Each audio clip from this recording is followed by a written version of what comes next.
Good morning, everyone. There was a crash at a Dodge dealership overnight this morning. We'll show you some of that damage. And new overnight, a robbery in Cheney. There were deputies on the ground and in the air. Who they were looking for coming up. And this man is on the run this morning. How he escaped and what he's wanted for coming up in just minutes. But right now, it's time to wake up on this Tuesday morning. It is 5:30 and good morning. Welcome to the Wake Up Show on KHQ. I'm Sean House. Good morning. I'm Kalai with Leslie Lowe. I'm glad you told me who I was because for about a half a second I went, where are we? It's one of those mornings, isn't it? Oh, the pretty lights. I don't Reel it back in, Leslie. Woo! Okay, let's take a look at the weather forecast. At least I know I can stay focused there. Here's a look at our satellite radar. We are going to look for occasional flurries as we head on and off throughout the day. That's here in the inland northwest. Over to the west of us into the Cascades, that's where we'll look for a more likely scenario of some snowfall setting up. About an inch or so from Wenatchee up through Winthrop. If you're traveling over the mountain passes today, do expect some light snowfall. Also expect some fog to settle in, especially as we head into tonight and into early tomorrow morning. 31 degrees, that's our current temperature here in Spokane. We've got winds from the northeast at 8 miles per hour. We'll top out today at 36 degrees. We'll talk more about a stronger system on the move for the end of the week when we see you back here in just a few minutes. Guys, back over to you. Right now on KHQ, breaking news. And we are following breaking news out of Spokane Valley. Damage done at Dishman Dodge about 2 a.m. this morning. And Allison Flicker is there live this morning at the dealership with what exactly happened. Allison? Sean and Kalai, good morning. There is a whole lot of damage out here. Take a look at this sign. This is the sign at Dishman Dodge on East Sprague in Spokane Valley. You can see a car crashed right into here, ended up about right where I'm standing on this front lawn at the dealership. Crashed this bigger board, and a lot of that sign was made up of bricks. That's what you see on the ground, pieces of these bricks all smashed up. I want to turn your attention over here to these cars that make up this front line right here at the front of the dealership. A lot of these pieces of brick smashed into the windshields of these cars. You can see those pieces of the brick still on the front windshields right here. We want you to take a look at this video as well. This is from around 2 o'clock in the morning when KHQ was here. You can see all of the damage out here at the dealership, but you can also see the damage to that car that crashed into the dealership. According to the police, they said the young man driving the car was about 20 years old and said he didn't really remember what happened during this crash. The tow truck driver we talked to thinks the young man may have fallen asleep at the wheel, but again, we're really not sure about all of those details. As we come back out here live, we did want to let you know, even though you're seeing so much of this damage out here that will cost thousands of dollars to replace, and also to replace a lot of those windshields, and you saw that car was really damaged, we did want to let you know the driver was not injured, nor was anyone who works here at the dealership. Sean, I'll send it back to you inside. All right, thanks very much, Allison in Spokane Valley. More breaking news, this time in Cheney overnight. Here's what it looked like at the Maverick gas station near Betts Road and Highway 904 about 1 a.m. this morning. We are now waiting to hear back directly from sheriff's deputies about exactly what happened. There were a lot of deputies on the ground and their helicopter was in the air. Spokane County Sheriff's Office tweeted that they were searching for robbery suspects in that area. As they give us specific information, we'll pass it along to you. Well, 29-year-old Lapwai man who was being held in connection with the shooting Saturday morning escaped custody yesterday afternoon. Tribal Police Chief says James Gallagher escaped from custody while appearing in tribal court in Lapwai. Gallagher is accused of being involved in the shooting of 30-year-old Julian Isaac Bronson. Police say Bronson was shot in the thigh during the course of a party. Gallagher is considered dangerous, and they say call 911 if you see him. A Northern Idaho man convicted of killing his estranged wife won't be sentenced until late February so he can undergo a mental health exam. This is Charles Capone. His attorney asked that the sentencing hearing be delayed until February 23rd so that an expert can examine the 53-year-old man and review his health records. Capone was originally set to be sentenced on January 5th for first-degree murder and related crimes. Prosecutors say he strangled his estranged wife, Rachel Anderson, then dumped her body in the Snake River. To this day, her body has not been found. Bridgeport High School is closed for a second day today because of vandalism. Superintendent Scott Sattler says that someone used crowbars to smash classroom windows and empty lockers into the hallways at the high school in north central Washington. The high school should be open by Wednesday. Police are investigating.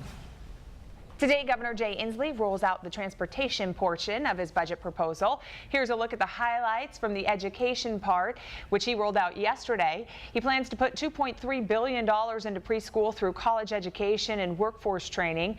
It also includes cost of living raises for teachers and other school employees, reducing the number of children in kindergarten through third grade classes by 2016-2017, the school year, and increased money from the state to public school districts for maintenance, supplies, and operation costs. Washington State University is gaining support for its own medical school. The bid appears to have statewide support from a poll conducted for Gallatin Public Affairs. It shows 81% of state residents favor WSU establishing its own medical school. The support dips down to 72% when the question is posed, along with an explanation that WSU is seeking legislative approval and additional state money for the effort. Well, their mission is to help last chance shelter animals, but now the Seattle group Rescue Every Dog, or RED, needs to be rescued itself, and here's why. RED supporters are looking to rebuild after a tree hit the organization's main building during a major windstorm last Thursday.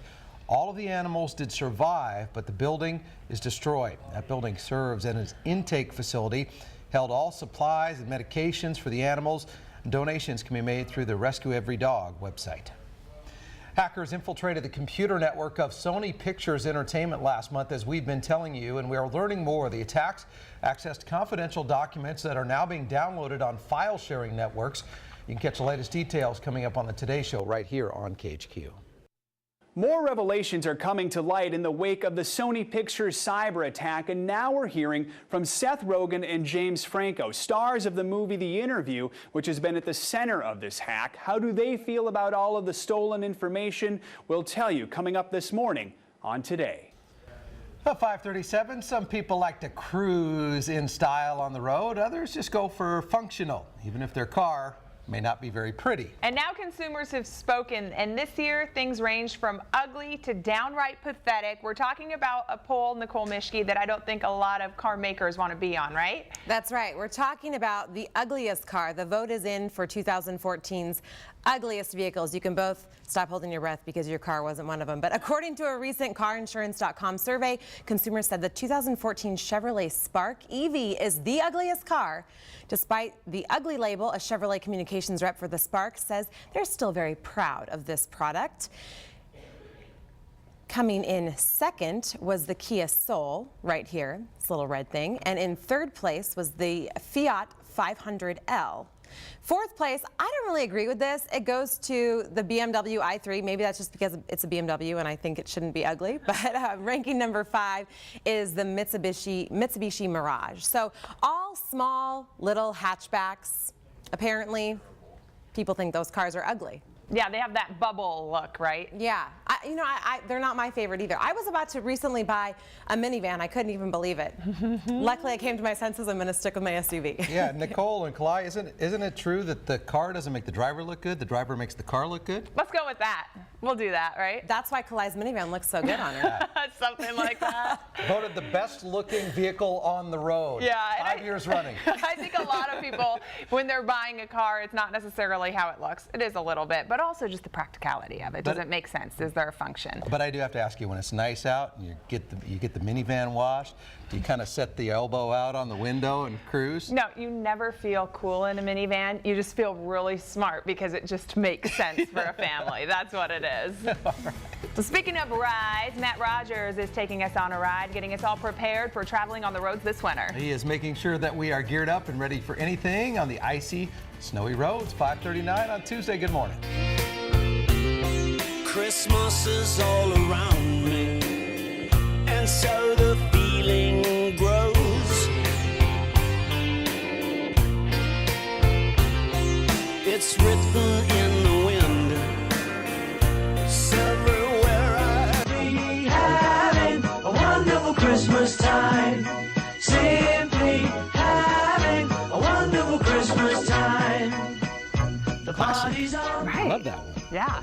We're all getting ready for Christmas. The snow's not here yet, though, so that's a problem. But when it happens that the roads are snowy, icy, and slippery, we're here for you. We are. It's important to be prepared. Matt Rogers has several things you need in your trunk to stay safe.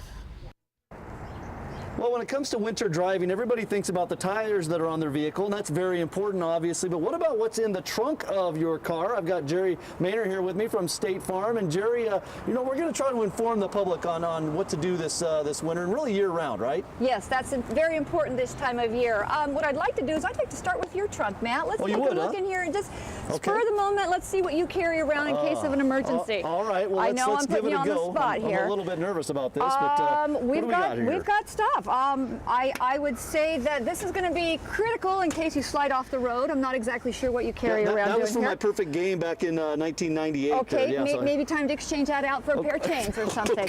Now the golf clubs, though, I mean, I have a hard time taking those out. Okay, well that may be a sentimental thing for you, but it's the wrong time of year unless you're going to be in Palm Springs. So let's take a look. Yeah. Yeah. So hey, this might be your savings grace. This is a can of chili.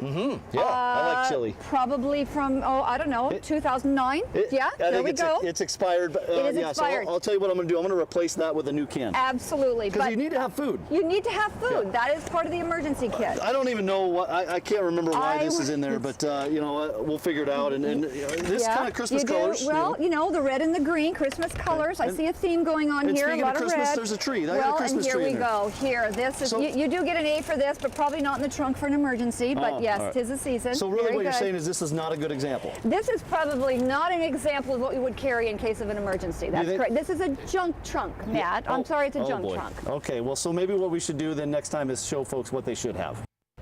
That was basically everything you don't want to have in your front. Although that little Christmas tree, you could stick it under the tire and use it for traction if you get stuck in the snow. Hey, that makes sense. And I like the idea of food. It's just probably better if it's not old. Still, it's something to eat, and it's something that you'll need in an emergency, just like we'll find out more. A can of chili, was it a pop top, or is he going to need a can opener? That's a good question.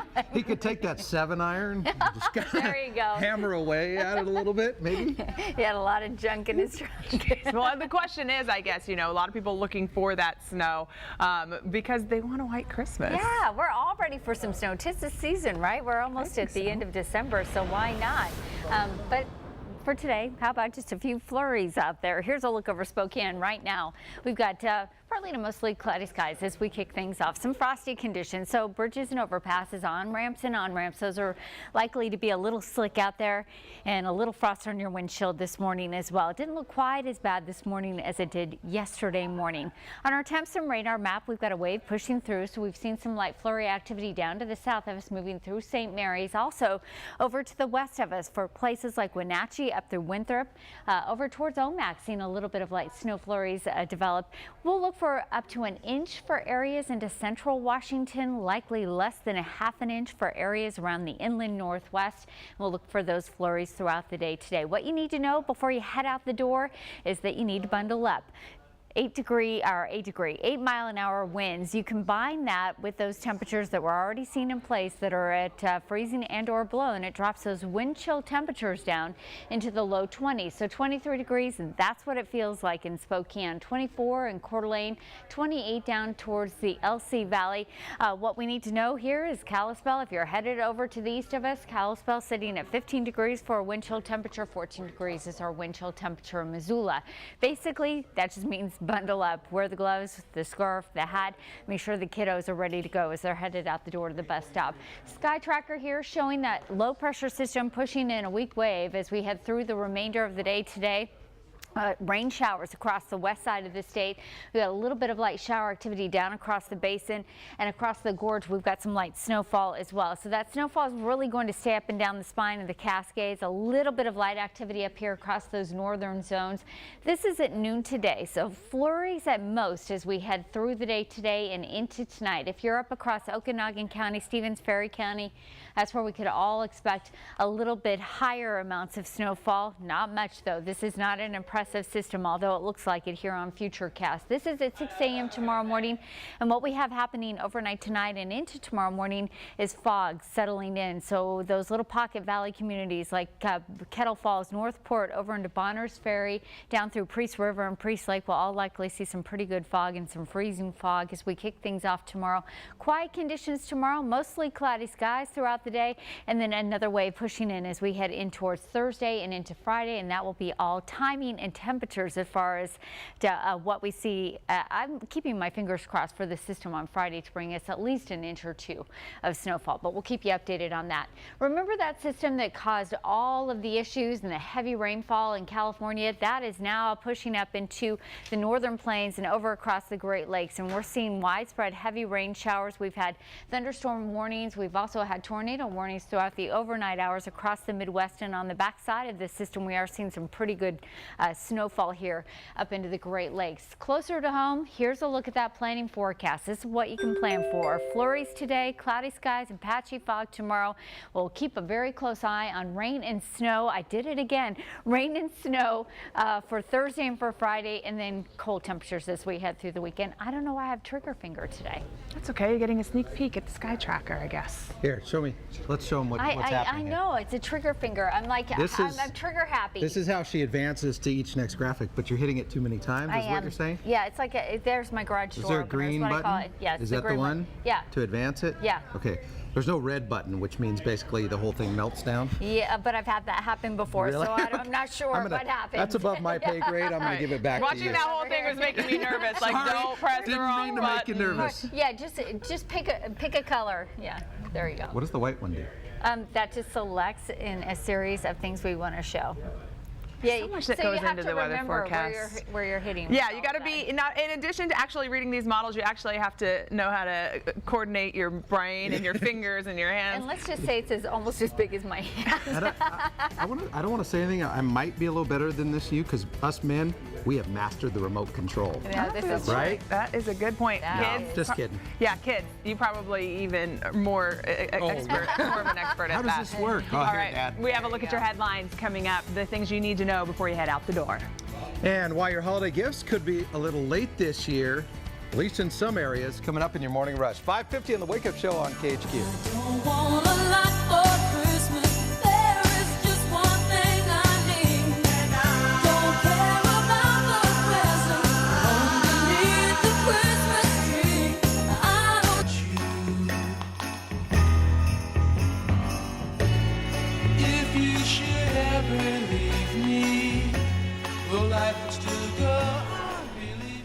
Ah, the Beach Boys. Makes it a little warmer out there, doesn't it? It is time for your morning rush. Stories you need to read and hear before you head out the door. And if you're waiting for an overdue package, it could be stuck in New Jersey. Listen to this. A FedEx truck overturned on an interstate and ripped open.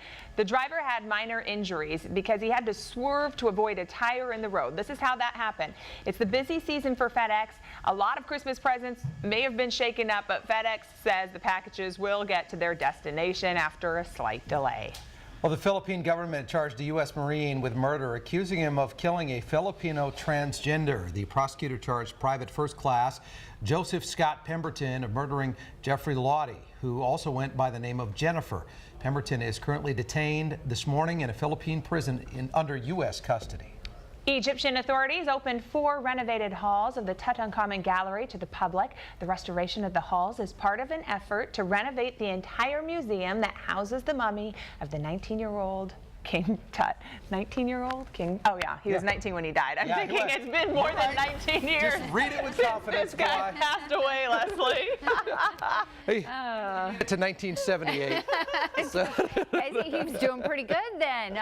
All right, well, I'm glad to know that I'm not the only one being funny today. Here's a look at our temps and radar map. We've seen a few flurries. In fact, our friends in Rockford saying they saw a few flurries. Those starting to wrap up. Temperatures currently sitting at or below freezing. That means there are going to be some frosty roadways out there. Give yourself some extra time. Also, if you've parked outside, make sure you give yourself a little bit of extra time to scrape those windshields too. Oh, that makes sense. There you have it. All right. Yeah, I like it. You know, Leslie Lowe warns you, gotta give yourself time to scrape the windshield, because that's what happens to me. I head out, I'm not prepared, I drive slow because of the icy conditions. I had to scrape my window. So you've been warned. Get out the door early, right? You need some more coffee this morning. I need less coffee. I think that's my problem. Need more coffee today. Oh, we're having fun. Oh, well. I've got to pull it together for the 6 o'clock hour. It's coming up in our 6 o'clock hour is the great big giveaway. Who's excited? I'm excited. That's coming up. Back in a minute.